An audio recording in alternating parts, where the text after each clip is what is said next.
ब्रेकनंतर तुमचं पुन्हा एकदा स्वागत. आपण चर्चा करतो आहोत पाकिस्तानच्या भूमिकेबाबत. पाकिस्तान अजून दाद का देत नाही याविषयी. मी कार्यक्रमाचा शेवटचा सेगमेंट आहे. संध्याकाळी आलेली बातमी पुन्हा एकदा सांगतो की पाकिस्तानने शेवटी आज मान्य केलं, पाकिस्तानच्या परराष्ट्र मंत्रालयाने, की अजमल कसाब हा पाकिस्तानीच आहे. पण तेवढंच मान्य केलंय, त्यापेक्षा पलीकडे काही केलेलं नाही. मी चर्चा पुन्हा एकदा चालू करतोय आणि पुण्याला जातोय माधवराव गोडबोले यांच्याकडे. माधवराव, भविष्य काळामध्ये तुम्ही जे सुचवलं त्याप्रमाणे सरकारने करायला पाहिजे असं तुमचं म्हणणं आहे, पण भविष्य काळामध्ये कोणती दिशा आपण घेतली पाहिजे आणि कोणत्या कोणत्या मुद्द्यांवर सावधगिरी बाळगली पाहिजे म्हणजे इतिहासाची पुनरावृत्ती होणार नाही? प्रथम मी एक गोष्ट म्हणेन की आपलं उद्दिष्ट हे असलं पाहिजे की कुठल्याही परिस्थितीमध्ये पाकिस्तान अस्थिर होता कामा नये. जितक्या प्रमाणामध्ये पाकिस्तान अस्थिर होईल तितक्या प्रमाणामध्ये आपल्याकडला दहशतवादाचा प्रश्न जास्ती गंभीर होत जाईल. दुसरी गोष्ट की पार्लमेंटवरच्या हल्ल्यानंतर पाकिस्तानने ज्या दोन गोष्टी भारताला स्पष्टपणे सांगितल्या होत्या, एक म्हणजे ह्याच्या पुढे आमच्या भूमीचा उपयोग दहशतवादी कारवायांसाठी करू दिला जाणार नाही आणि प्रत्यक्ष ताबा रेषेवर संपूर्ण शांतता ठेवली जाईल आणि तिथून घुसखोरी केली जाणार नाही. आता ह्या दोन्हीही बाबतीमध्ये आपल्याला असं दिसून येईल की पाकिस्तानने ह्या दोन्ही उद्दिष्टांवर पाणी सोडलं. मग आता प्रश्न हा येतो की आम्ही लगेच काय करावं. आत्तापर्यंत पाकिस्तान असं म्हणत असे की जोपर्यंत काश्मीरचा प्रश्न सुटत नाही तोपर्यंत आम्ही इतर कुठल्याही गोष्टीची चर्चा करायला तयार नाही. मग आता आम्ही असं म्हटलं पाहिजे की जोपर्यंत आपल्याकडून आमच्यावर होणाऱ्या दहशतवादी हल्ल्यांचा प्रश्न संपुष्टात येत नाही तोपर्यंत आम्ही आपल्याशी कुठल्याही इतर प्रश्नांच्या बाबतीमध्ये चर्चा करणार नाही, असं आम्ही स्पष्ट धोरण घ्यायला तयार आहोत का, हा पहिला प्रश्न आहे. दुसरी गोष्ट की जी काही राष्ट्रीय धोरणं आहेत, आता उदाहरणार्थ आम्ही असं ठरवलं की नॅशनल इन्व्हेस्टिगेटिंग एजन्सी, एक नवीन सेंट्रल इन्व्हेस्टिगेटिंग एजन्सी करायची अशा तऱ्हेच्या गुन्ह्यांच्यासाठी, आणि त्याच्यासाठी घाईघाईने एक कायदा आपण पास करून घेतला.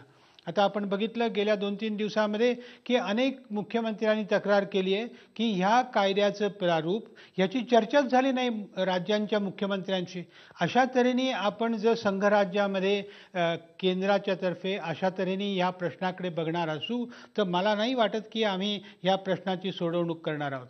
त्यामुळे ह्या प्रश्नाकडे जितक्या गांभीर्यानं बघायला पाहिजे तितकी बघण्याची आमची तयारी दिसत नाही. आम्ही सर्वच पक्ष कमी जास्ती प्रमाणामध्ये आम्ही याचं राजकारण करत आहोत आणि आता तर इलेक्शन्स आल्यामुळे त्याचं राजकारण जास्तीत जास्त होत राहील. दुर्दैवाची हीच गोष्ट आहे. मी जातोय दिल्लीला शेषाद्री चारी यांच्याकडे. शेवटची 30 सेकंद आहेत माझ्याकडे. शेषाद्रीजी, मला सांगा, गांभीर्यानं बघत नाही आहोत आपण असं माधवराव गोडबोले यांचं म्हणणं आहे. तुमचं काय म्हणणं आहे? काही वेगळी दिशा घेतली पाहिजे का?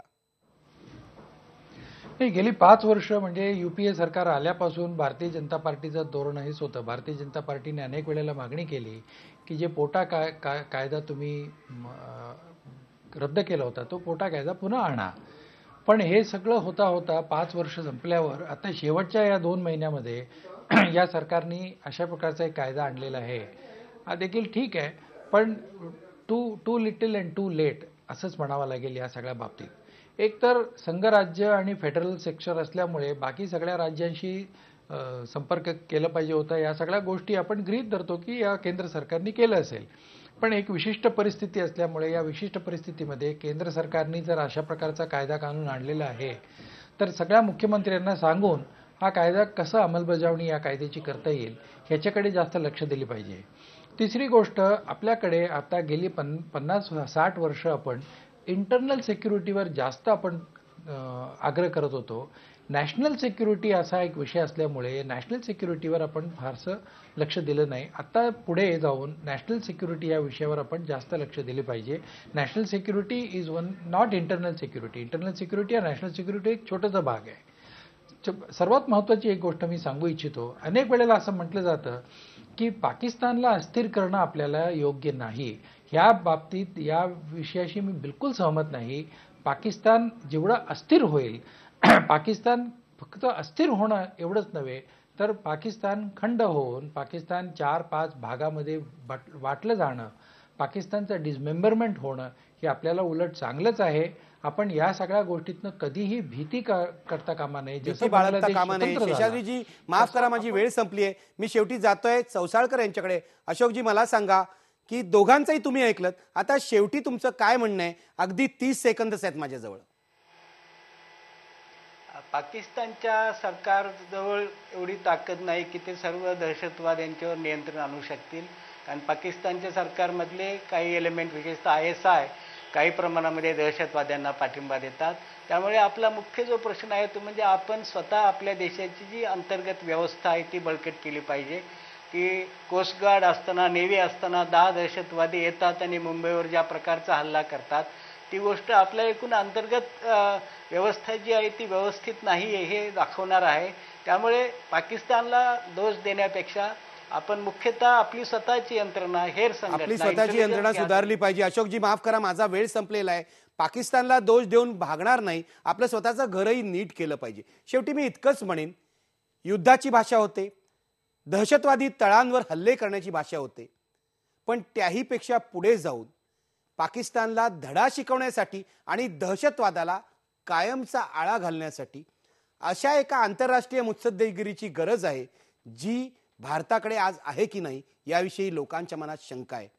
भारतीय परराष्ट्र नीतीच्या कसोटीची ही वेळ आहे आणि म्हणूनच भावनात्मक प्रश्न न करता अधिक प्रगल्भतेने या सगळ्या मुद्द्याकडे बघायला हवं आणि माधवराव गोडबोलेंनी जे महत्त्वाचं सुचवलं, जे इतर उपाय सुचवले, त्याचाही विचार व्हायला हवा.